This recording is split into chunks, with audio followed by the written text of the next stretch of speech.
¿Qué tal amigos? Muy buenas tardes, casi buenas noches aquí en Bolivia, en Santa Cruz de la Sierra. Estamos comenzando esta transmisión en vivo a través de todas las plataformas de Forbes Internacional, Forbes Bolivia. A todos nuestros seguidores, no solamente aquí en Bolivia, sino a nivel internacional, les damos la bienvenida. Estamos comenzando este conversatorio, esta entrevista en profundidad sobre un tema que por supuesto nos atañe a todos los ciudadanos, en particular a los bolivianos, por supuesto, que tiene que ver con la crisis económica desatada por la expansión de la pandemia del coronavirus, que por supuesto afecta no solamente a los bolivianos, sino a nivel internacional. Millones de personas estamos todos muy preocupados por lo que está pasando, por supuesto, no solamente con la economía, también hay que decirlo, es una crisis que en primer lugar ha afectado a la salud de millones de personas. Hay mucha preocupación. En Bolivia tenemos más de 3.000 casos, más de 140 muertos. Estamos en pleno ascenso de esta curva fatídica del coronavirus y por supuesto nos preocupa la salud de todos los bolivianos que están preocupados por esta situación. Pero el otro plano, también muy importante, según la última encuesta que hemos publicado de Captura Consulting, es el tema de la economía, por supuesto. Incluso la mayoría de los bolivianos tienen más preocupación por sus empleos, por la situación de sus empresas, del futuro económico que van a tener sus familias, mucho más incluso de la posibilidad de un contagio con este fatídico virus, ¿no?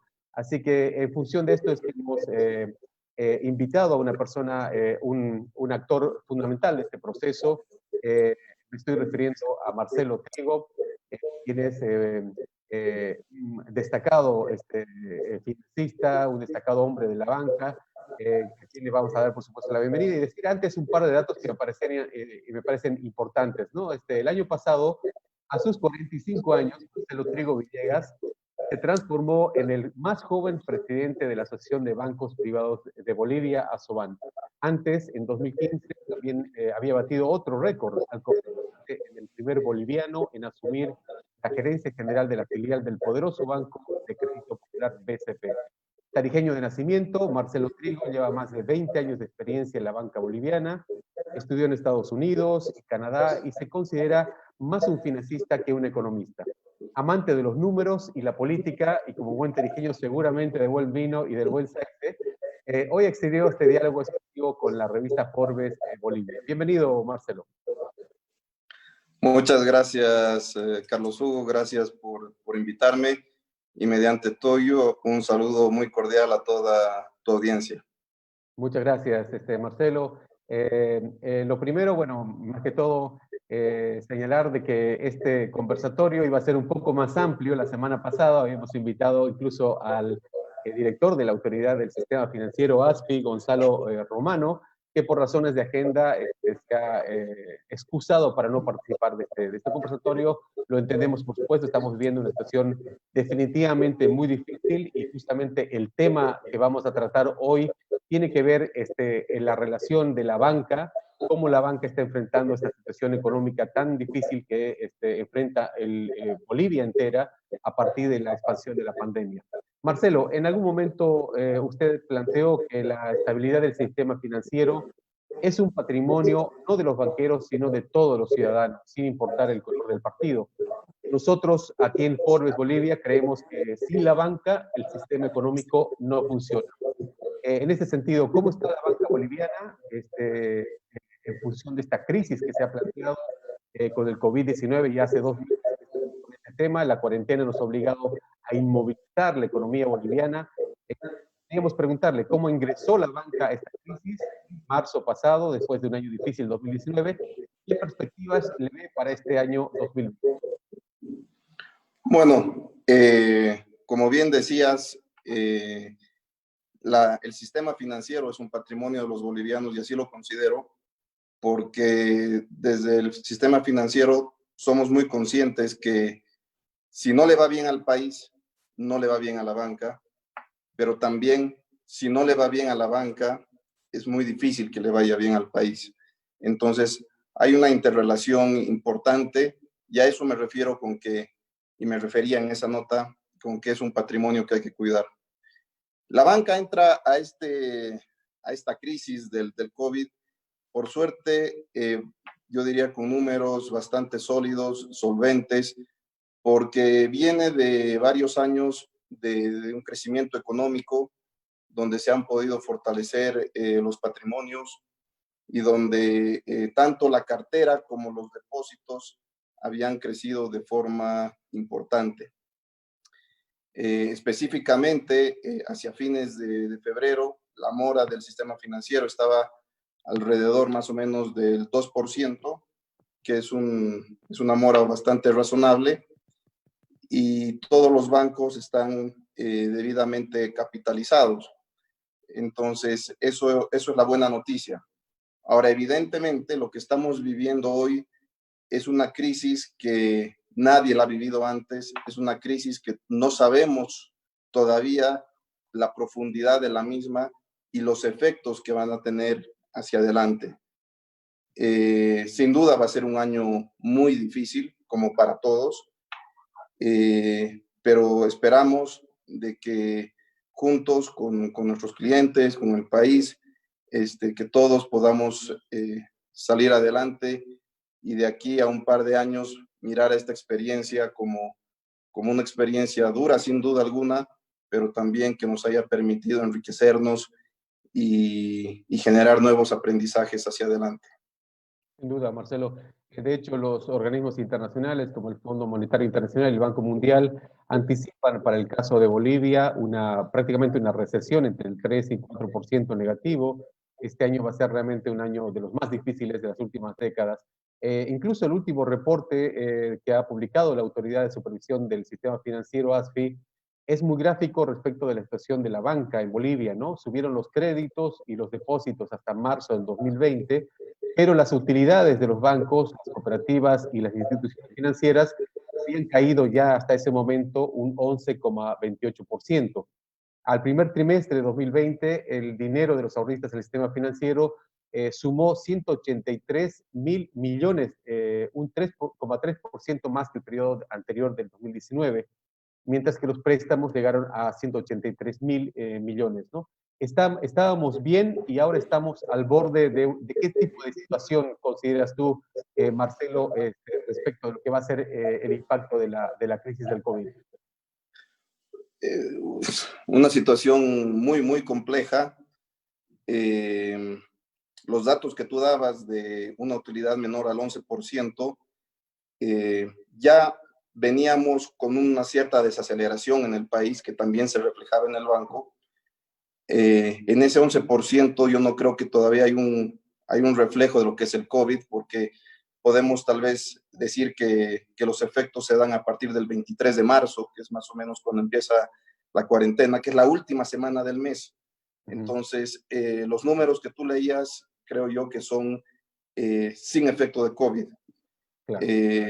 Hacia adelante, y lo que a veces la gente no entiende cómo funciona la banca no es como una empresa de que deja de vender y ese mismo mes ya ve el efecto.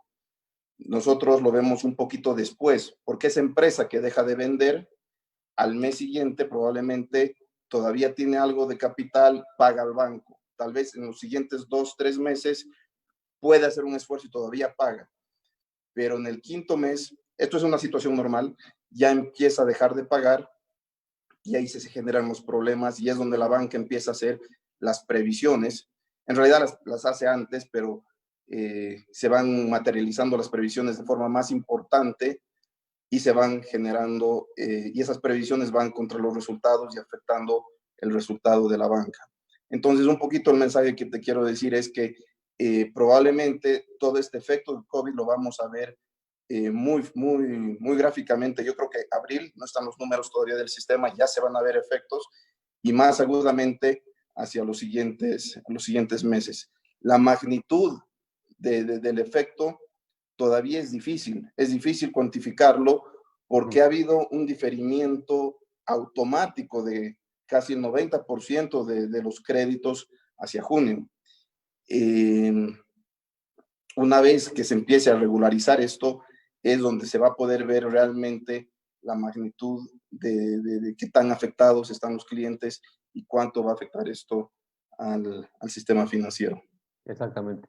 Vamos entonces a lo urgente, por supuesto, a aquello que está preocupando muchísimo a miles, yo diría, de ahorristas, pequeños y medianos empresarios, que tiene que ver justamente con lo que acabas de mencionar, Marcelo, la postergación en el pago de las cuotas de créditos bancarios, que en principio se había establecido hasta el mes de junio. A último momento, la justicia, a través de la Sala Cuarta Constitucional de La Paz, acaba de ordenar a la Autoridad de Supervisión en la ASFI que adecúe sus resoluciones sobre el pago de créditos a la Ley 1294, que señala el diferimiento de la cancelación de estos créditos hasta 6 meses después de finalizada la cuarentena. De esta manera anuló el instructivo del ente regulador. La resolución, como tú bien sabes, debe todavía ir al Tribunal Constitucional para su revisión, pero ya el gobierno de la presidenta Yanine Áñez ha reconocido que hubo una mala interpretación de la ASFI sobre la mencionada ley y anunció que reglamentará la misma a través de un decreto. ¿Cuál es la posición de la banca respecto de este tema? ¿Hubo un apresuramiento, una mala interpretación por parte de la ASFI? ¿Cómo ve la banca esta situación tan compleja que se da con los créditos bancarios? Mira, yo no quisiera entrar en el detalle de la normativa, que al final hay una cierta disputa entre el Poder Ejecutivo y el Poder y la Asamblea Legislativa. ASOBAN, como siempre, va a cumplir las normas que se establezcan. Pero yo creo que en este momento hay que ver un poquito más allá de las normas y hay que ver la realidad económica del país. Yeah. Y eso es lo que yo quisiera concentrarme y tal vez dar un poco de tranquilidad a la gente. Desde el sistema financiero estamos muy conscientes de la difícil situación por la que está pasando la gente.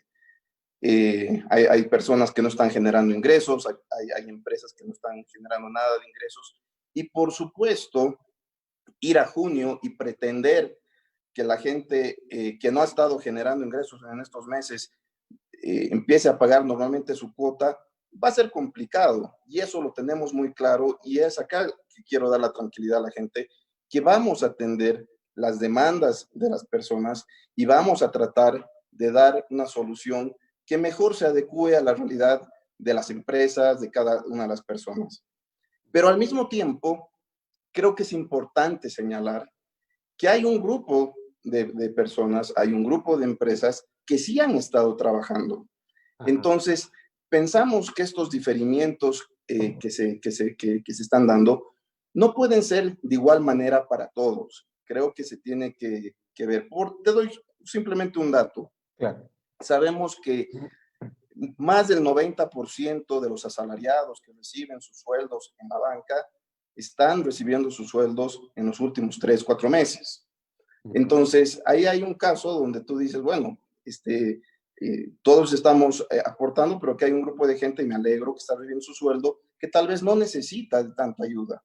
O hay empresas que están trabajando, tal vez no al nivel anterior, pero sí están generando ingresos y tal vez pueden tener una ayuda un poco diferente, porque sí hay una generación de ingresos. Y hay otros, voy a decir cualquier sector, pero se me viene a la cabeza el sector transporte, que puede ser que no haya podido generar nada porque no están pudiendo salir a la calle.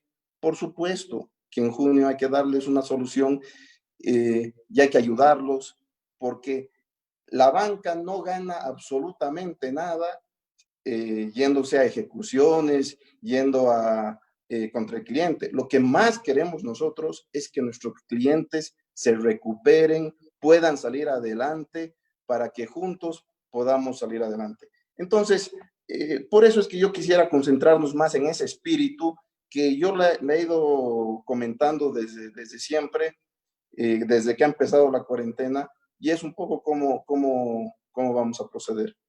Perfecto. Diríamos entonces como criterio general que a todas aquellas personas, actores económicos que estén en dificultades, que puedan demostrar realmente fehacientemente, se les va a dar una chance, se les va a dar una chance razonable, ¿no es cierto?, a partir de una negociación entre el banco y los diferentes tomadores de créditos. Nosotros vamos a obedecer lo que nos diga la normativa finalmente, porque entiendo claro. Que hoy la están revisando, entonces nos vamos a adecuar a eso.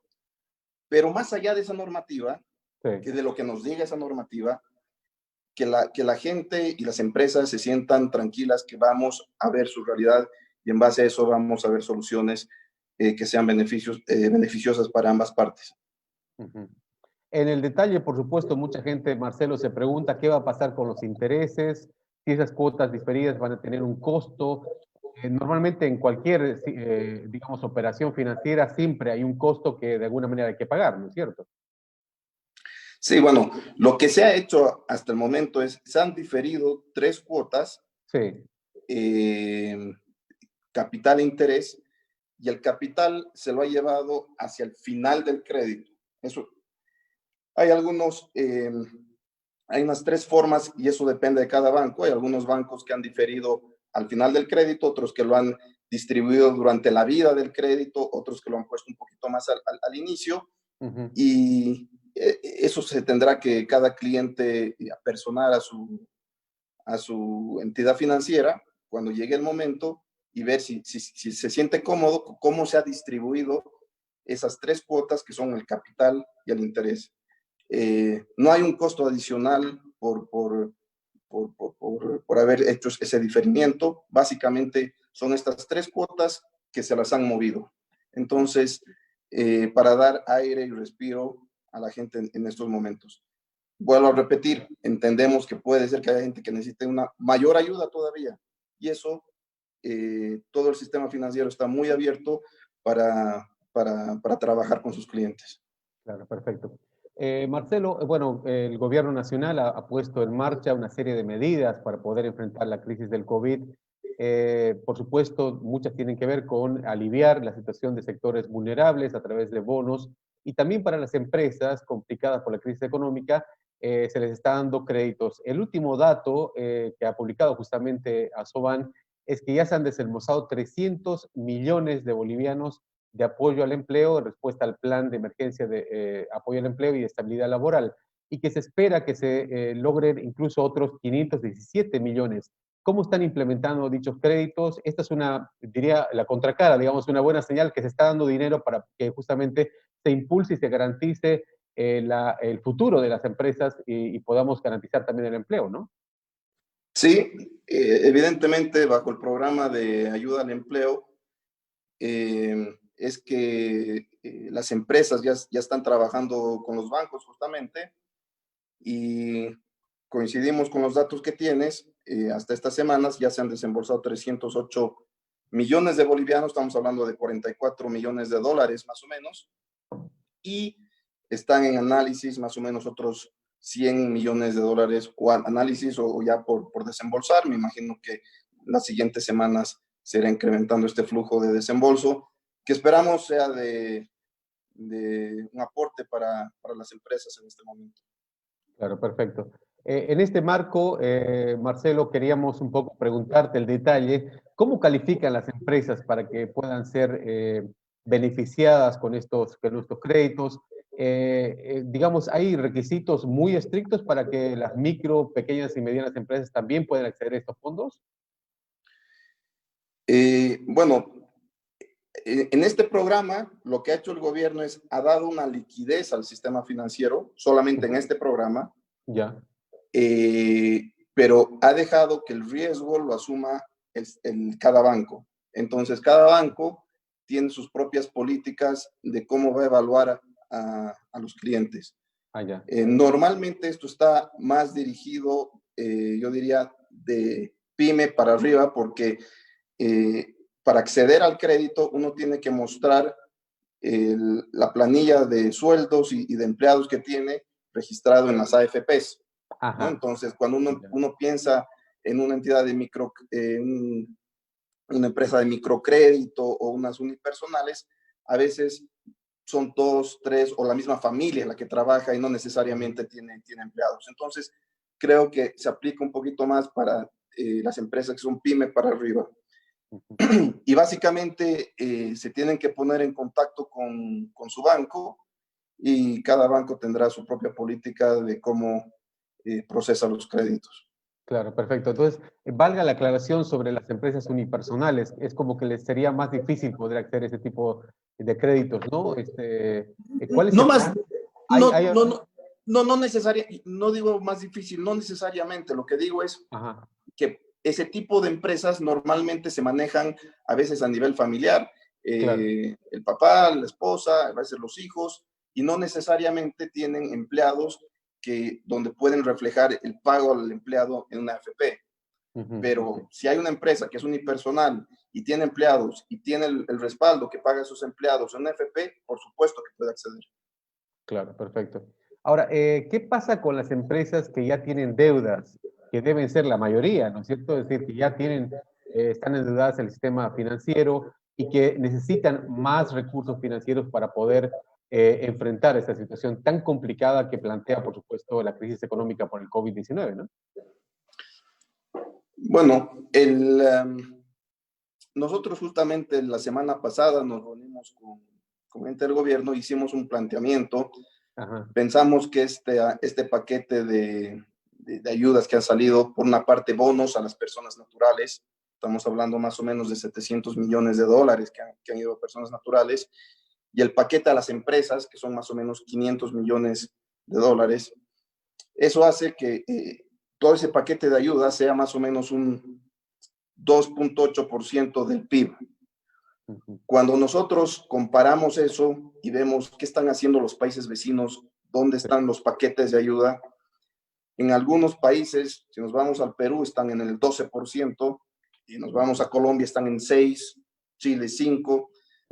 Entendemos nosotros de que las realidades son diferentes, ¿no? La musculatura fiscal de cada gobierno es diferente, y eso hay que comprenderlo, pero pensamos de que lo que el gobierno sacó hasta ahora es muy bueno y hay que reconocerlo, pero creemos que no es suficiente. Ajá. Creemos que hay que sacar un paquete más fuerte, ambicioso.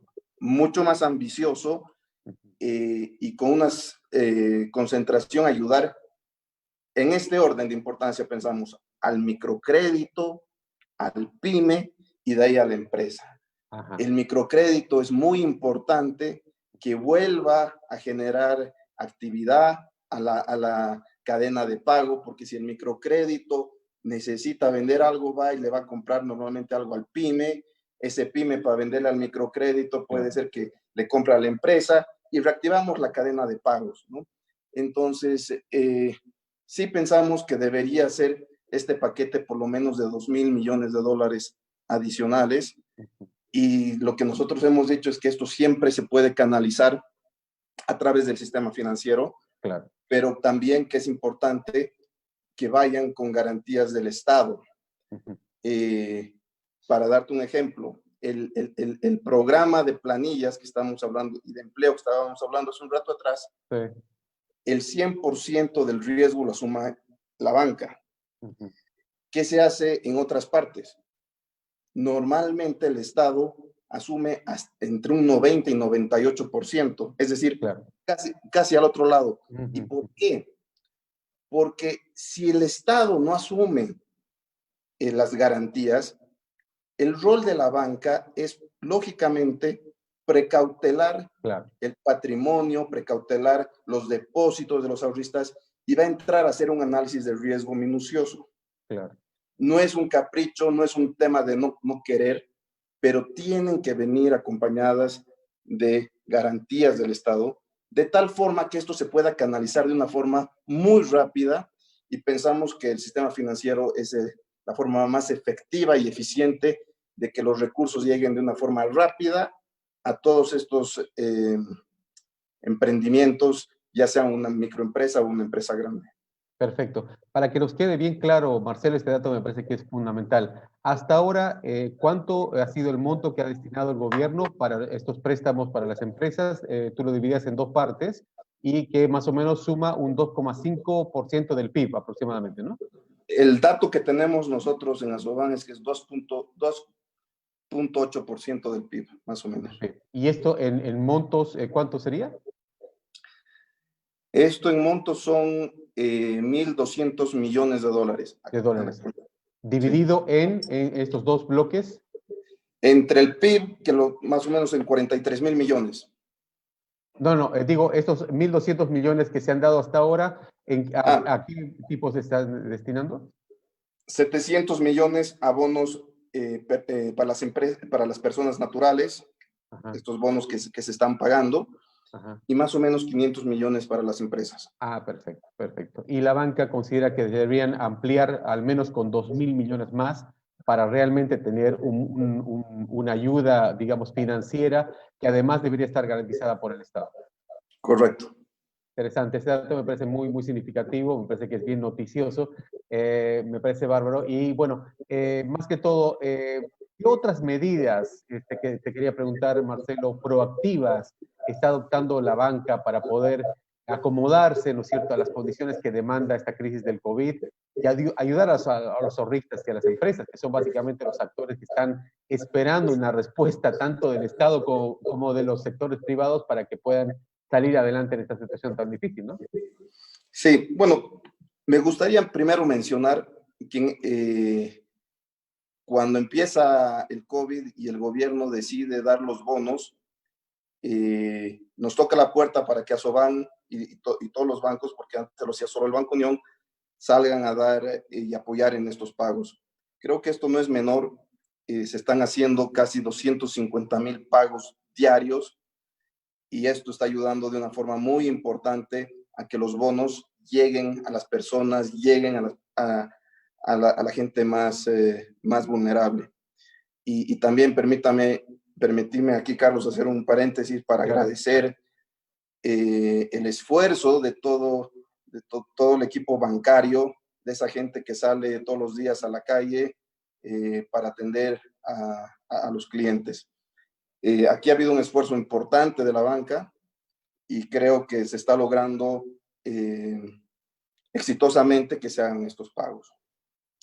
Bien, para adelante, si vemos desde el punto de vista transaccional, la banca ya venía trabajando en un proceso de digitalización. Es decir, hoy en día realmente no se necesita ir al banco para hacer transacciones. Evidentemente, todavía hay gente que tiene que acostumbrarse, pero se avanzó muchísimo. Y yo solo te doy un dato, 70% de las operaciones bancarias se las hace ya por medios digitales.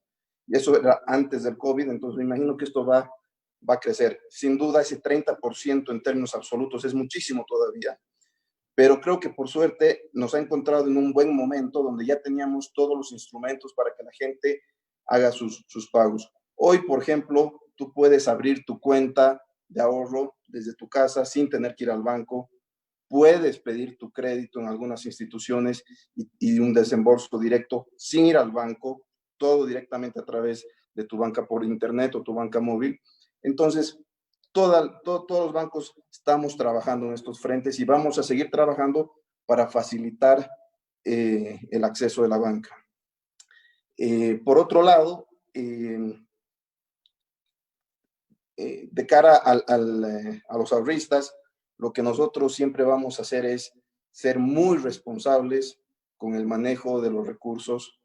Por eso es que y te agradezco que la invitación, porque se habla mucho de la banca y a veces se conoce poco. Se dice que la banca difiera los créditos 3, 4, 5 meses y vuelvo a decirte que nosotros vamos a hacer lo que diga la normativa, pero a veces esa normativa no viene acompañada de liquidez. Nadie se pone a pensar de que a la banca le cuesta más o menos 600 millones de dólares cada mes que se difieren los créditos. En términos de flujo estoy hablando. Sí, sí. Entonces, si decimos que se van a diferir 4 meses, estamos diciendo que casi la banca no va a recibir flujos de 2.500 millones de dólares. Entonces, a veces yo me cuestiono si cuando se hacen las medidas se están tomando en cuenta también este tipo de cosas. Claro, porque si se decide una cosa, que no hay problema, pero también tienen que ver la otra parte. Entonces, acá es donde nosotros vamos a tratar de ser lo más responsables para con nuestros ahorristas, para con nuestros depositantes, para mantener lo más importante que tenemos, que es la credibilidad. Y esa es una credibilidad que se la ha ganado en muchos años y que vamos a seguir trabajando por preservarla.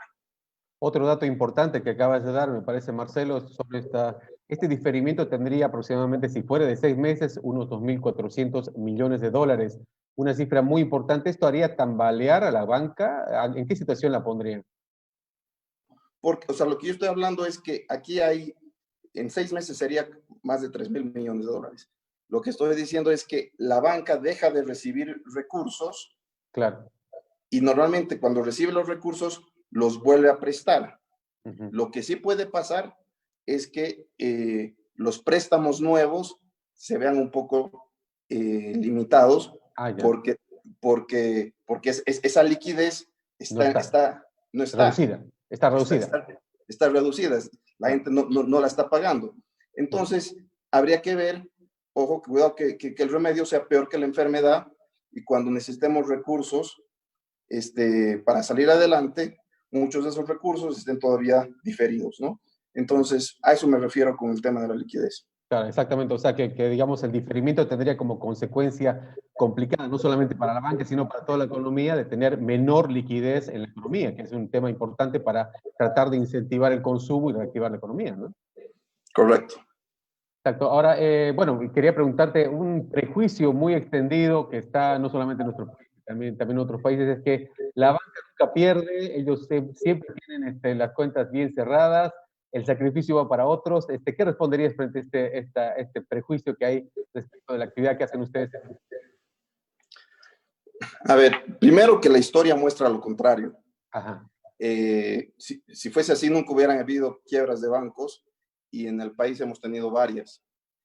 Es tan sensible el tema bancario que por eso se genera toda una estructura de supervisión, en este caso de la ASFI, que tiene que velar por los bancos. Por eso es que somos la industria más regulada que hay en el país. Nos regula la ASFI, tenemos impuestos internos, tenemos, en fin, todos ven los estados financieros de los bancos.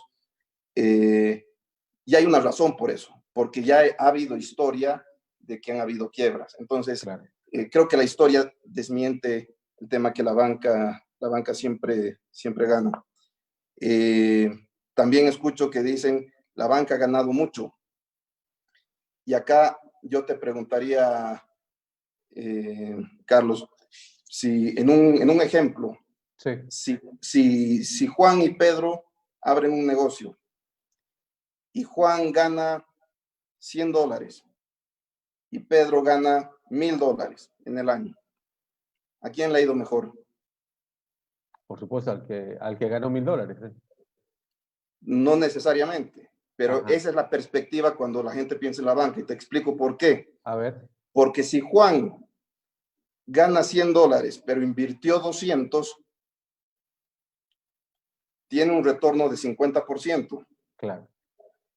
Si Pedro gana $1,000, pero invirtió $10,000, tiene un retorno de 10%. Claro, exactamente. Entonces, cuando vemos los números de la banca, por supuesto que son grandes, porque tenemos una inversión, tenemos un patrimonio de más de 3.000 millones de dólares. Entonces, el retorno de la banca, que está más o menos en 10%, y dicho sea de paso, es de los más bajos en la región, es de más o menos 10%. Hay muchos negocios que han tenido retornos mucho más grandes que esos. La construcción en los últimos años, por decir solo alguno. Entonces, pero claro, lo que la gente ve es esa ganancia de Pedro, que tú decías de $1,000, que te parece Claro. mayor que la de 100. Tú ves 300 millones de dólares, pero hay que ver que también ha habido una inversión por atrás de 3.000 millones de dólares. Yo también quisiera adicionar a eso que de lo que gana la banca, 50% se va al Estado.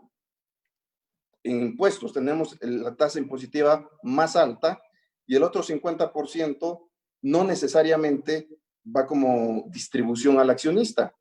Se vuelve a reinvertir esa plata en el banco porque si no, no puede crecer la banca. Entonces, esa sería un poco mi respuesta. Otra vez, se habla mucho de la banca y se conoce poco. Sin duda que sí. Para los que recién se están uniendo a la transmisión en vivo de Forbes Bolivia, estamos con Marcelo Trigo Villegas, quien es gerente general del Banco BCP y además presidente de Asoban, una institución, por supuesto, líder en el sistema financiero boliviano y que, por supuesto, está respondiendo respecto a todas las implicancias que tiene la crisis económica provocada por el COVID. Y ahí quería preguntarte, Marcelo, estamos en plena discusión sobre si continuar, en qué medida continuar o no con la cuarentena. Diversos gobiernos en todo el mundo enfrentan este delicado dilema, ¿no es cierto? ¿Cómo abrir la economía sin arriesgar un repunte de contagios de coronavirus? Incluso algunos israelíes, científicos israelíes, proponen la fórmula 10-40, 10 días de cuarentena y 4 de trabajo. ¿Ustedes qué opinan? ¿Qué hacer con esta cuarentena? ¿Cómo hacer para que no ponga demasiado en riesgo la economía? Pocha, es una decisión muy complicada. Acá yo no tengo una posición institucional, tal vez te puedo dar mi opinión personal. Claro que sí.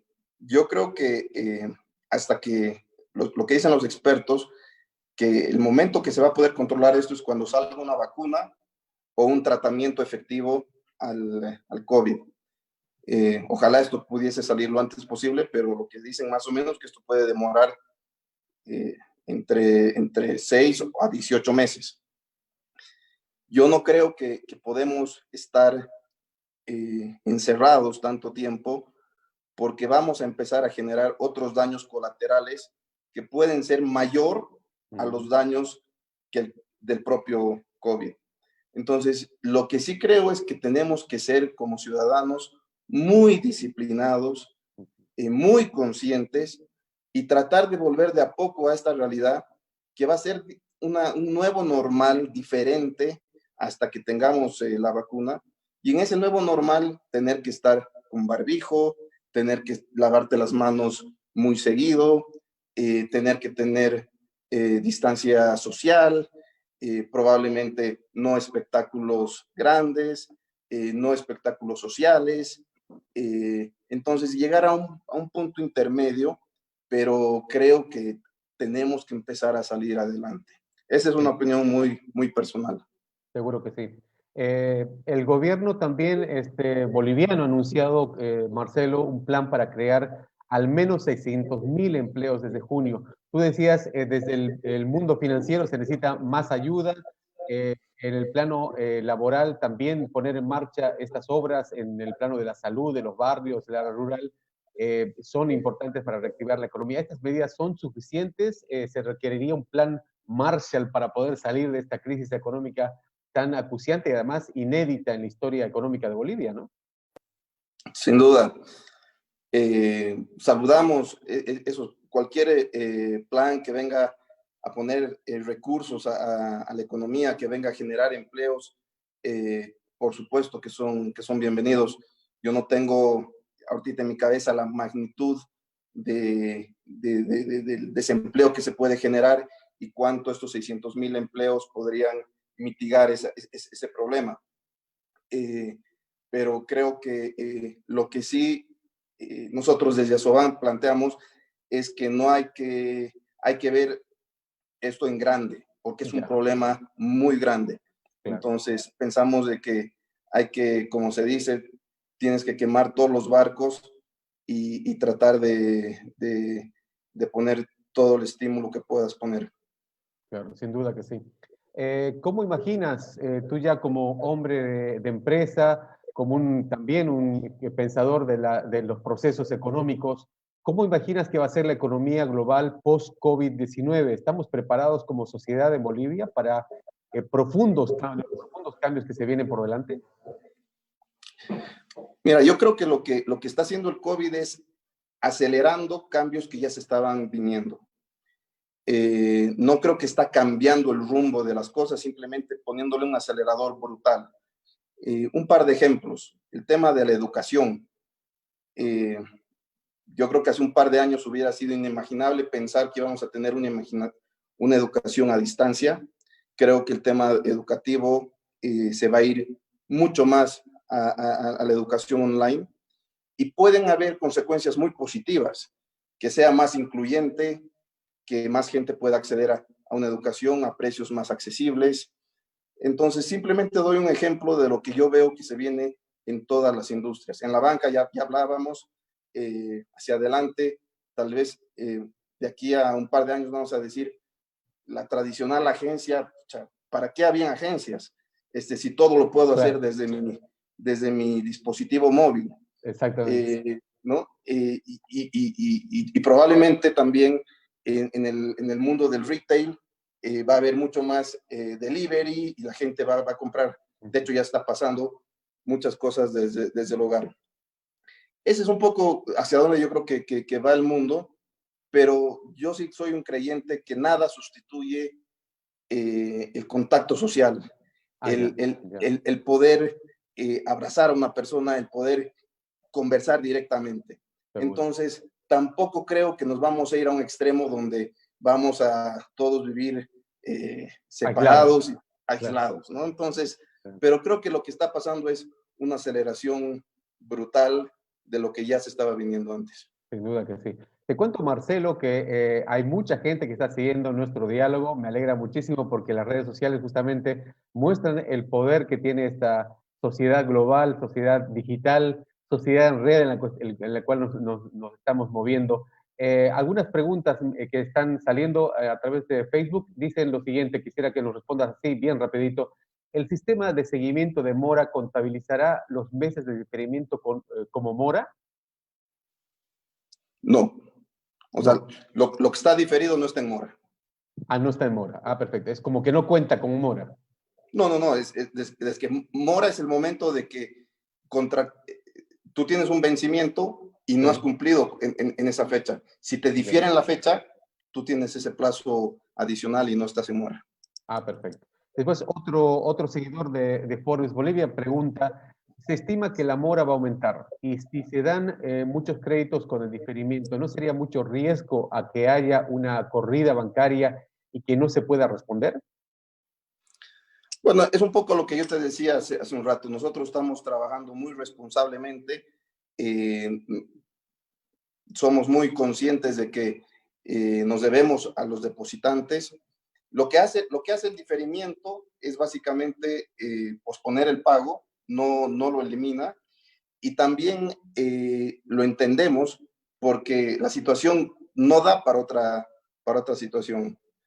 Por suerte también, como te decía, la banca entró a esta crisis muy sólida, tiene muy buenos patrimonios, tiene previsiones que ya se habían hecho antes.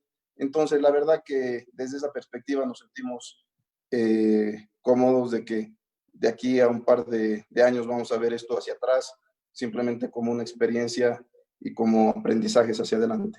Sin duda que sí. Otro seguidor nuestro en las redes sociales también pregunta, ¿cree usted, Marcelo, que ahora con el afán de coadyuvar a las empresas, micros y pequeñas empresas, debido a esta coyuntura, los bancos para la otorgación de créditos deberían flexibilizar sus políticas de crédito? No. O sea, volvemos a la pregunta del amigo anterior. Nosotros vamos a cuidar muchísimo los ahorros de la gente y creo que no corresponde una flexibilización en un entorno donde más bien el riesgo está subiendo. Por eso es que nosotros hemos planteado al gobierno de que tiene que haber un paquete importante que venga con la garantía del Estado para que la plata llegue a la gente y se pueda dinamizar la economía. Perfecto. Otro seguidor nuestro está preguntando, ¿se tiene un aproximado del efecto de la banca hacia el crecimiento económico? ¿En cuánto bajará el crecimiento producto de la contracción del sistema financiero? A ver, si hablamos del PIB, me puedo basar en lo que están diciendo los multilaterales, CEPAL, FMI, Banco Mundial, y casi todos están hablando en un rango de -3, -4% este año. Eso, el impacto del PIB, ¿no es cierto? Sí. El PIB general. Y de ese 3 o 4% negativo que va a tener la economía, ¿cuánto le corresponderá al sistema financiero? No tengo el dato disgregado, pero evidentemente eso te jala atrás a todos los sectores. Claro, perfecto. Una pregunta un tanto extraña, pero quería planteártela, que hace también un oyente, dice, ¿qué recomienda Marcelo hacia las personas que desean crear financieras informales? Perdón, ¿que desean qué? Desarrollar financieras informales. Informales. Sí. No sé Una qué mala significa, idea. no sé qué significa informales. Cualquier financiera que quiera tener proyección hacia adelante necesita captar recursos. Y si vas a captar recursos, necesitas estar normado y regulado por la ASFI. Seguro que sí. La última de los oyentes dice, ¿cuál es la postura real de la banca sobre la ayuda al empleo para las empresas? Muchos bancos solo están otorgando a sus clientes con garantías reales y solo si su situación financiera es relativamente buena o tendrán posibilidad de pagarlo comprobable. Cuando nadie sabe cómo reaccionará el mercado después de esto. Es muy difícil acceder a una ayuda que justamente debe aliviar a las empresas, sobre todo viniendo de un fin de año complicado como el que se tuvo en nuestro país. Estoy totalmente de acuerdo con ese comentario, pero vuelvo a decir, el rol de la banca es ser responsable con los recursos que no son de la banca, son de los ahorristas. Por eso es que se analizan los créditos y en algunos casos se piden garantías. Ese es el rol de la banca. Si queremos tener algo más dinámico, tiene que venir un paquete con la garantía del Estado. Perfecto, exactamente. Bien, siguen, por supuesto, varios oyentes siguiendo nuestra transmisión, muy atentos. Dice, ¿cómo registran los datos los centrales de riesgo, Infocred, Infocenter y la ASPI? ¿Cómo saben ustedes el tema del riesgo de los tomadores de créditos? Bueno, ese es un sistema ya que está armado. Cualquier institución que da un crédito a una persona o una empresa lo tiene que reportar directamente al ASFI. Ahí hay una central de riesgos donde todas las empresas, todas las entidades financieras reguladas pueden acceder y ver la situación de cada persona, cada empresa. Perfecto. Dice otro oyente, dice, cómo ve usted, Marcelo, el riesgo de devaluación del boliviano y su impacto sobre la industria bancaria? Esa es una pregunta que muchos la vienen haciendo ya varios años. A ver, yo justo estaba viendo, tal vez es interesante, estaba viendo los datos al 30 de abril sobre las reservas. Sí. Las reservas han venido cayendo de forma importante, pero han tenido un ligero ascenso en estos 4 meses. Estamos en más o menos 6.400 millones en reservas, y esto se debe, tal vez algo influye la cuarentena, pero estamos importando menos, entonces no están saliendo tantos dólares y están entrando algunos préstamos y se han comprometido algunos préstamos, he escuchado ahí, de multilaterales, del Fondo Monetario. Entonces, yo creo que no sé si por las razones correctas, pero este año creo que las reservas van a estar relativamente estables, así que no veo una devaluación este año. Próxima, digamos, está bien. Sigue, por supuesto, las preguntas, me sorprende, realmente impresionante. Dice, ¿hay un antes y un después del COVID-19? ¿Cuál es el plan de acción inmediato para el rubro de la banca, toda vez que normas que regulen diferimientos de pagos no es suficiente? Sin duda hay un antes y hay un después, y creo que en todos los sectores. Estamos en el medio del proceso, no está claro el después. Lo que sí está claro es que hay un sistema financiero sólido, solidario y que va a apoyar a los clientes en la medida de su capacidad. ¿Y agregarías tú de que requiere una mayor ayuda por parte del Estado? Sí. Y acá hago un paréntesis. No sí. Con el ánimo de siempre tocar las puertas al papá Estado para que te arregle la situación, pero lamentablemente no hay otra en estas circunstancias. Ajá.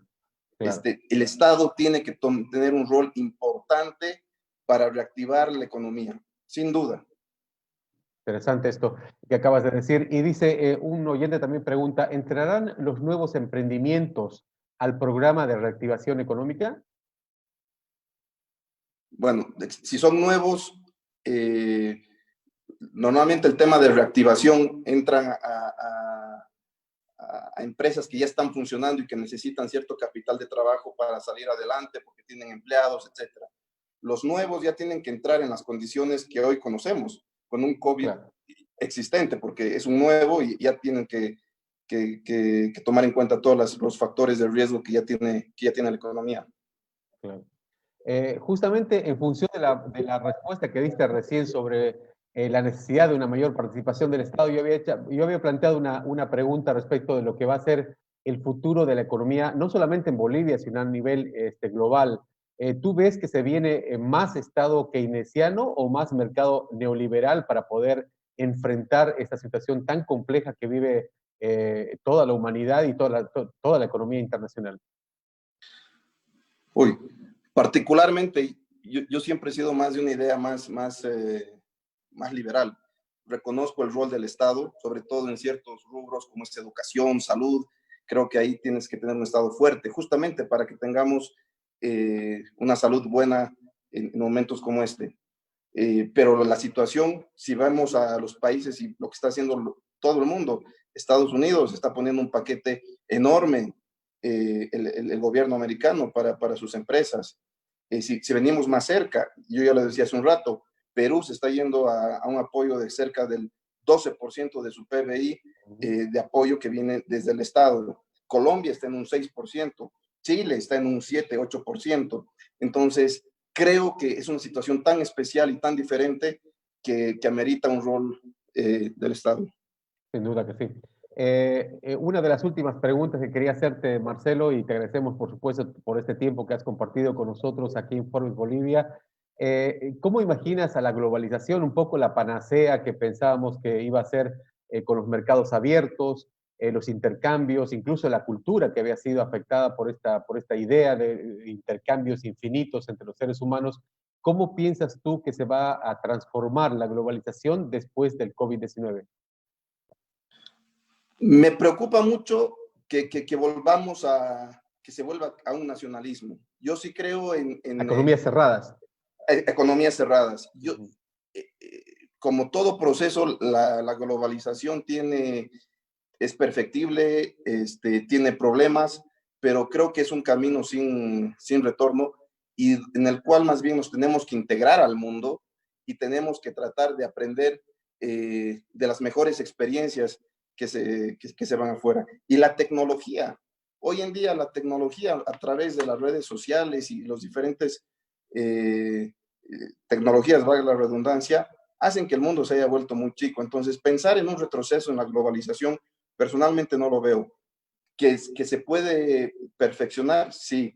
Que siempre creo yo que tenemos que ser orgullosos de los países, de lo que somos, sin perder nuestras culturas, nuestros valores, por supuesto, pero en un mundo globalizado. Claro, perfecto. Marcelo, quisiera que nos des un mensaje final. Hay muchos bolivianos preocupados, microempresarios, empresarios, ahorristas en todo el país que están viendo esta transmisión y están preocupados y que con tantas noticias negativas realmente es difícil pensar una salida, ver una luz al final del túnel. ¿Cuál es el mensaje de la banca en este momento tan complicado que vive nuestro país? Yo te diría que en primer lugar, en esta situación, no puede darse de que le vaya bien a uno y a otro no. Yo vengo escuchando mucho de que la banca nunca pierde y eso no es verdad. La banca pierde de entrada si a sus clientes les va mal y eso lo tenemos muy consciente. Entonces, yo quisiera transmitir una visión de que la banca comprende las necesidades de la gente, nos preocupa y que queremos salir juntos de este momento. Y aparte de que ya en lo personal estoy seguro que lo vamos a hacer, y también pedir a la gente que cuando veamos, y no necesariamente de la banca, pero cuando veamos propuestas o temas, seamos más propositivos. Últimamente veo mucha crítica a todo. Y claro, todo es mejorable, pero creo que tenemos que ser más propositivos y yo tengo mucha confianza que vamos a salir adelante y que como país somos un país que tenemos muchísimo por crecer, muchísimas oportunidades y que de aquí a unos 2, 3 años vamos a ver esta experiencia como una experiencia que te hace más fuerte. Perfecto. Marcelo Trigo Villegas, un tarijeño de ley. Realmente ha sido muy interesante conversar contigo. Muchas gracias. Muchas gracias a todos los oyentes que nos han seguido en esta hora y que por Carlos Hugo, supuesto ha sido muy interesante. si me permites, Claro que sí. yo quisiera mandar un abrazo muy grande a todos los bancarios. Mañana 15 de mayo es el Día del Bancario. Ah, mira. Sí, y toda esa gente, yo me considero un bancario de cepa, hemos trabajado toda mi vida en banca, he hecho mi carrera en banca y es un sector que me apasiona y a veces no es tan comprendido. Les quiero mandar a toda la gente que está sobre todo en la línea de adelante, atendiendo a los clientes, pagando los bonos, mi agradecimiento y mi reconocimiento. Perfecto. Igualmente compartimos. Sinceramente no tenía el dato de que mañana es el Día de los Bancarios.